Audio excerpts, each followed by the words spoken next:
परमेश्वर का अति पवित्र नाम की स्तुति प्रशंसा वे फिर से और एक बार हमें इस 5वें महीने के आखिरी इतवार के दिन ऑनलाइन के माध्यम से एकत्रित होने में, परमेश्वर के आराधना स्तुति प्रशंसा करने में, गीतों के द्वारा परमेश्वर ने हमें सहायता मदद किया और विभिन्न विषयों के लिए प्रार्थना करने में मदद सहायता किया परमेश्वर ने। इसलिए मैं परमेश्वर का धन्यवाद देता हूँ और आप सबका भी धन्यवाद करता हूँ कि आप सब ने परमेश्वर की आराधना स्तुति प्रशंसा करने के लिए अपना समय निकाल कर प्रभु की उपस्थिति में आए हैं।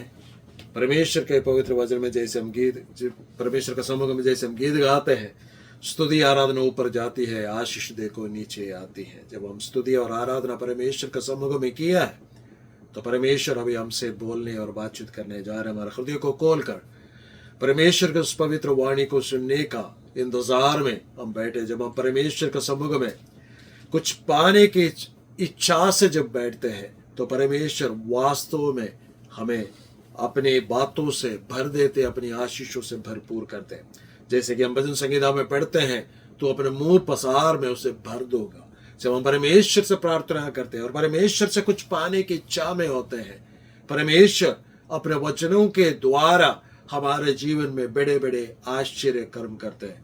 क्योंकि परमेश्वर को छोड़कर और कोई बड़े बड़े आश्चर्य कर्म नहीं करता है, बल्कि प्रभु यीशु मसीह अपने पवित्र वचन के द्वारा हमें भरपूर करते। आज थोड़ी देर का मनन के लिए हम बाइबल के किताब के सबसे पहले किताब उत्पत्ति किताब उसका 15 अध्याय से पढ़ेंगे। हम पहले आयत से लेकर 7 आयत तक वहां पर हम परमेश्वर का पवित्र वचन से पढ़ेंगे और परमेश्वर का पवित्र वचन से आज परमेश्वर हमसे बोलेंगे और बातचीत करेंगे। उत्पत्ति का किताब ये नाम इसलिए दिया गया है इस किताब का क्योंकि इस किताब में हर एक बात हम इस संसार में देखते हैं, उन तमाम बातों के शुरुआत के विषय में बताया गया है। आकाश और भूमि के शुरुआत के विषय में इस किताब में बताया गया। सूर्य और चंद्रमा के उत्पत्ति के विषय में बताया गया। क्योंकि परमेश्वर ने बड़े 2 हालेलुया ज्योतियों को बनाए, एक सूरज रखा गया, दूसरे को चंद्रमा नाम रखा गया है। एक को दिन को प्रबुद्धा करने के लिए, दूसरे को रात को रोशनी देने के लिए रखा गया। फिर हम देखते हैं इस संसार में जितने भी पेड़ पौधे हैं उसके उत्पत्ति के विषय परमेश्वर के मुंह से निकले हुए शब्दों के द्वारा उनका उत्पत्ति हुआ इस विषय में बताया गया। उसके बाद हम देखते हैं कि परमेश्वर ने इस जगत में ज्योति लेके आया। उसके बाद हम देखते हैं कि परमेश्वर ने बड़े बड़े आश्चर्य कर्मों के द्वारा इस धरती को अपने हाथों से या अपने वचन के मुंह से निकले वाला वचन से परमेश्वर ने बनाकर इंसान को अपने हाथों से बनाया। हर एक चीज का उत्पत्ति के विषय में इस किताब में लिखा गया, इसलिए इस किताब को उत्पत्ति नाम दिया गया। और इस किताब में 50 अध्याय है और इस 50 अध्याय को हम 2 भागों में विभाजित कर सकते हैं।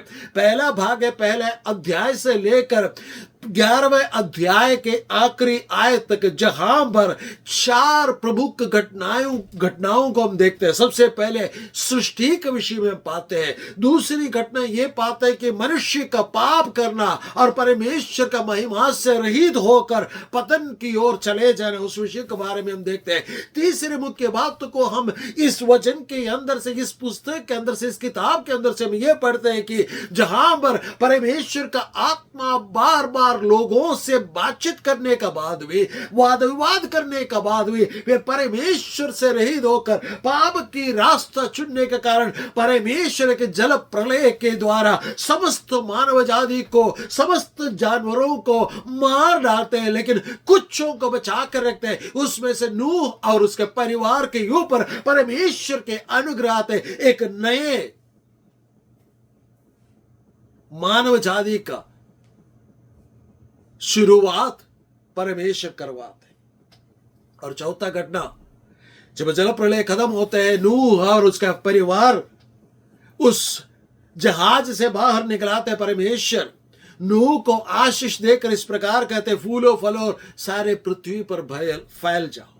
लेकिन जब हम 11वां अध्याय में आते हैं, लोग एक ही जगह पर इकट्ठा होकर एक ही जगह पर रहना चाहते हैं, अपने लिए एक बहुत बड़ा टावर बनाना चाहते हैं, एक बहुत बड़ा, जैसे हम देखते हैं कि बुर्ज खलीफा का तरह एक बहुत बड़ा टावर बनाना चाहते हैं। वहां पर सब लोगों के रहन सहने का सुविधा बनाने के लिए बाबुल का गुम्मट बना रहे होते हैं। चौथा घटना वहां पर हम देखते हैं परमेश्वर जहां पर उन लोगों के कामों को देखने के लिए उतर आते हैं, और चौथा घटना ये होता है कि वहां पर परमेश्वर भाषा का गड़बड़ी डालकर विभिन्न प्रकार का भाषा शुरू होते हैं। और दूसरे भाग में 12 अध्याय से लेकर 50 अध्याय तक 4 प्रमुख लोगों के विषय में, इतिहास के विषय में, उनके जीवन चरित्र के विषय में बताया गया है। पहला व्यक्ति है अब्राहम, जिसे विश्वासियों का पिता कहा जाता है, बहुजातियों का पिता कहा जाता है। दूसरा इसहाक, जिसे कहा जाता है कि हंसी का पुत्र। और तीसरा या हंसी और परमेश्वर की ओर से आनंद, इस विषय के बारे में बताया जाता है। तीसरा व्यक्ति है जिसके विषय में कहा जाता है याकूब, धोखे से सब कुछ हासिल करने का कोशिश करने के बाद कुछ भी ना होने पर परमेश्वर स्वयं उसके जीवन में प्रकट होकर, जो परमेश्वर के साथ बल युद्ध कर वे अपने आप को कहते परमेश्वर मेरे को धोखेबाज इंसान करके जब परमेश्वर के समुख में समर्पण करते तो परमेश्वर उसे बहुत आयत के आशीष देकर 12 गोत्रों का पिता बनाकर आज जो भी उसका नाम इस भूमि पर स्थिर रखा गया। और चौथा व्यक्ति को हम देखते हैं जोसेफ, यूसुफ, जिससे सब लोगों ने नफरत किया, जिसे सब लोगों ने मार गिराने का या सब लोगों ने खत्म करने का प्रयास किया, लेकिन परमेश्वर का समय में परमेश्वर ने उसे ऊंचा उठाकर एक बड़े देश का दूसरा प्रधान व्यक्ति के रूप में, प्रधानमंत्री के रूप में उसे इस्तेमाल किया। ये सारी बातें हम इस उत्पत्ति की किताब से पढ़ते हैं। लेकिन आज सुबह का वक्त परमेश्वर मुझसे और आपसे यूं बातचीत करना चाहते हैं। 15 अध्याय उसके पहली आय से लेकर उसका 7वीं आय तक कोई भी एक जन इन वचनों को पढ़े। इन बातों के पश्चात यहोवा का ये वचन दर्शन में अब्राहम के पास पहुंचा। हे अब्राहम, मत डर, तेरी ढाल और तेरा अत्यंत बड़ा प्रतिफल मैं हूँ। मैं तेरी ढाल और अत्यंत बड़ा प्रतिफल हूँ। हाँ। अब्राहम ने कहा, हे प्रभु यहोवा, मैं तो निर्वंश हूँ और मेरे घर का वारिस या दामिश्कवासी एलिएजर होगा, अतः तू मुझे क्या देगा? और अब्राहम ने कहा, मुझे तो तूने वंश नहीं दिया, और क्या देखता हूँ कि मेरे घर में उत्पन्न हुआ एक जन मेरा वारिस होगा। तब यहोवा का यह वचन उसके पास पहुंचा, ये तेरा वारिस ना होगा, तेरा जो निज पुत्र होगा वह तेरा वारिस होगा। और उसने उसको बाहर ले जाके कहा, आकाश की ओर दृष्टि करके तारागण को गिन, क्या तू उनको गिन सकता है? फिर उसने उससे कहा, तेरा वंश ऐसा ही होगा। उसने यहोवा पर विश्वास किया और यहोवा ने इस बात को उसके लेखे में धर्म गिना। तब उसने उससे कहा, मैं वही यहोवा हूँ जो तुझे कसदियों के देश से निकाल लाया हूँ। इन वचनों को पढ़े जाने से, सुने जाने से परमेश्वर हमें आशीष और बरकत दे। धन्यवाद। इन बातों के पश्चात यहोवा ने अब्राहम को दर्शन देकर कहा, मैं तेरा ढाल और अत्यंत बड़ा प्रतिफल। अब्राहम को परमेश्वर ने, जब सारे लोग परमेश्वर को भय को छोड़कर अपने मन मर्जी से जीवन जी रहे थे, तब परमेश्वर का कृपा अब्राहम के जीवन में प्रकट होते, मेसोपोटामिया में हमें रहते हुए परमेश्वर के दर्शन से या परमेश्वर का वाणी उस पर पहुंचते हैं और उससे कहते हैं कि तू अपने देश को, अपने रिश्तेदारों को छोड़कर जिस देश को मैं दिखाने जा रहा हूं उस देश की ओर चल पड़। अब्राहम उस परमेश्वर के पीछे चल पड़ते और परमेश्वर उसे वायदा देते कि मैं तुम्हारा नाम बड़ा करूंगा, तुम्हें आशीर्वाद दूंगा, जो तुझे आशीष देगा उसे मैं आशीष दूंगा, जो तुझे कोसेगा उससे मैं श्राप दूंगा, और वरन मैं तुम्हें आशीष दूंगा करके, और तू आशीष का मूल कारण ठहरेगा करके परमेश्वर ने उसे कहा। जब अब्राहम बाहर निकला, परमेश्वर का वचन के अनुसार चलने लगा, उसके भतीजा भी उसके साथ में चल पड़े। आगे चलकर भतीजा और उसके बीच में झगड़ा हो जाते हैं, और अब्राहम कहते हैं कि तू चुनाव कर लो कि तू कहां जाना चाहते है। उसने सबसे अच्छे देश को अपने वश में हासिल कर लिया, लूत ने। अब्राहम अकेला रह गया। परमेश्वर फिर उससे प्रकट होकर कहते कि जिस परमेश्वर जो मैंने तुम्हें अगर बुलाया है तो मैं तुम्हें आशीष दूंगा।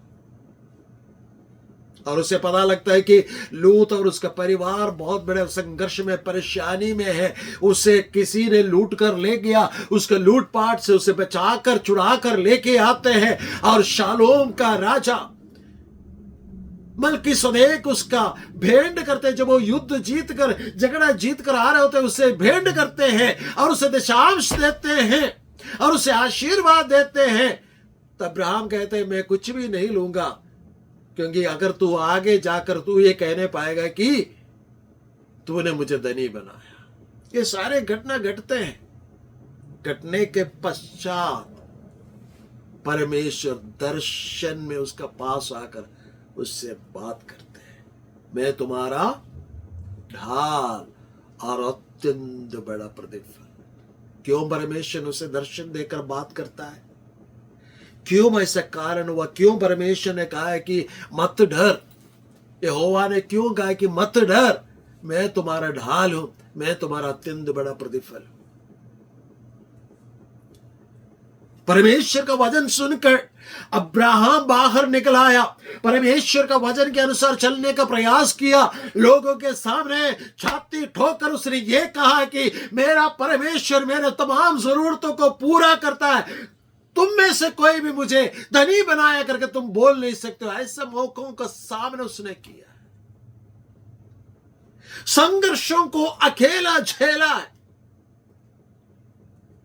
झगड़ा को खत्म करने के लिए अपने लिए कुछ भी उसने रख नहीं छोड़ा, बल्कि अपने हाथों को ढीला कर सब कुछ जो लेना चाहते उनको दे दिया।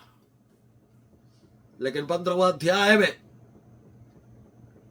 ऐसे एक मुश्किल में, ऐसे एक निराशा के वक्त में खड़े होकर वो सोच रहा था, तब परमेश्वर उससे प्रकट होकर कहते, क्योंकि परमेश्वर ने जो वायदा उसके जीवन में किया था अभी तो को पूरा नहीं हुआ। उसने सोचा शायद वो जीवन में पूरा नहीं होगा। तब परमेश्वर उससे प्रकट होकर कहते कि मत डर, मत डर, मैं तुम्हारा ढाल हूं, मैं तुम्हें संभाल कर रखने वाला परमेश्वर। मैं परमेश्वर के आत्मा से होकर आपसे योम एक नबूवत के तौर पर कहना चाहता, यदि परमेश्वर को जब आपने ग्रहण किया, जब परमेश्वर ने आपको चुना, परमेश्वर ने आपको अलग किया, परमेश्वर का बुलाहट आपके ऊपर आया, परमेश्वर का पवित्र नाम से जब आपने बपतिस्मा लिया, प्रभु यीशु मसीह के द्वारा पिता परमेश्वर से प्रार्थना करते हैं, परमेश्वर का अति पवित्र वचन को आप पढ़ते हैं और परमेश्वर के वायदों पर अब विश्वास करते हैं, परमेश्वर के उस प्रतिज्ञाओं को पकड़ कर रहते हैं, तो परमेश्वर कहते हैं आपके जीवन में जब निराशा आते हैं, मायूस आप हो जाते हैं, तो परमेश्वर यो आपसे प्रकट होकर आज सुबह का वक्त परमेश्वर का वचन का वाणी आपके पास पहुंचाना चाहते हैं कि मत डर, परमेश्वर आपके अत्यंत बड़ा प्रतिफल है। वो परमेश्वर आपके ढाल है। हालेलुया। वो परमेश्वर आपको बचा कर रखते हैं। आपके जीवन में जो कुछ भी नुकसान बीते सालों में, बीते समयों में हुआ है, उन तमाम चीजों का भरपाई कर जो वायदा परमेश्वर ने आपके जीवन में किया, वो परमेश्वर आपके जीवन में पूरा करने वाला है। हालेलुया। परमेश्वर ने कहा मत डर, डरने की जरूरत नहीं, क्योंकि तुम्हें बुलाकर लेकर आए वो परमेश्वर में। और परमेश्वर ने क्या किया? आगे नीचे को जब हम पढ़ते हैं, परमेश्वर से बाहर ले आया।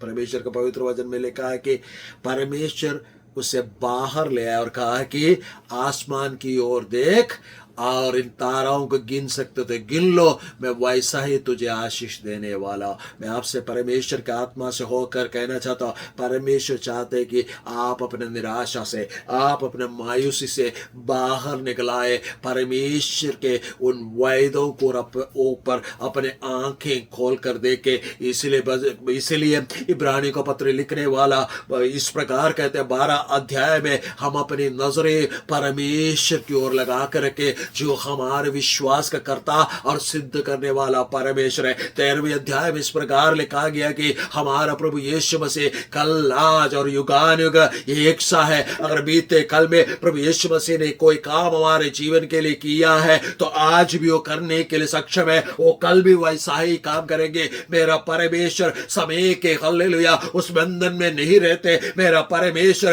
किसी जगह के उस सीमा में नहीं आते। मेरा परमेश्वर उन तमाम बातों से बड़ा है। मेरा परमेश्वर उन तमाम बातों से सर्वशक्तिमान है। हालेलुया। मेरा परमेश्वर का पवित्र वचन के अनुसार वो अपने वचन को भेजकर अपना कार्य करने वाला परमेश्वर है। उसका वचन कभी भी प्रभाव रहित नहीं होता है, बल्कि प्रभाव से मेरा परमेश्वर कार्य करते हैं। वो परमेश्वर आज आपको बाहर ले आना चाहते हैं और अपना वायदा को फिर से आपके साथ बंधवाना चाहते हैं, या अपने वायदा को फिर से परमेश्वर मुकर्रर करना चाहते हैं। तीसरी बात परमेश्वर कहते हैं कि मैं तुम्हें कसदियों के देश से बाहर निकाल लाया हूं। ये बात याद रखें, आज जिस जगह पर आप बैठे हैं वो जगह पर परमेश्वर ने आपको बाहर ले आया। परमेश्वर आपको परेशानियों से, परमेश्वर आपको बंधुआई में से, परमेश्वर आपके हल्ले किल्ली उड़ाने वाले लोगों के बीच में से बाहर ले आया। इसलिए परमेश्वर कहते हैं मत डर, मैं तुम्हारा ढाल हूं, मैं तुम्हारा अत्यंत बड़ा प्रतिफल है। मेरे प्यारो, यदि आप मायूस हैं, यदि आप निराशा में, यदि आप सोचते कि परमेश्वर ने मुझे कुछ नहीं दिया, मेरा परमेश्वर कहते नहीं, मैं तुम्हें बाहर ले आकर अभी दिखाना चाहता। बाहर निकाल कर देखो, रात का वक्त कितना ज्यादा आप तारागणों को देखेंगे। मेरा परमेश्वर वैसा ही आशीषों से आपको भरपूर करने वाला। जितना भी वायदा मेरा परमेश्वर ने किया, लोग आपके हालेलुया आशीषों को चुराने का प्रयास करते हैं, लोग आपके जीवन में परेशानियों को डालने का प्रयास करते हैं, लोग जादू टोने के द्वारा आपको खत्म करने का प्रयास करते हैं, लेकिन मेरा परमेश्वर कहते हैं मैं तेरी ढाल हूं। हालेलुया। मैं तुम्हारे हालेलुया अत्यंत बड़ा प्रतिफल हूं। मेरा परमेश्वर हालेलुया आपके जीवन में, मेरे जीवन में ये वचन के द्वारा आशीष देने जा रहा है। इसलिए परमेश्वर कहते हैं कि मत डर, प्रभु में बना रहे, क्योंकि परमेश्वर आज का वाणी आपके जीवन में ये देना चाहते हैं, मत डर, परमेश्वर आपको आशीष देने जा रहा है।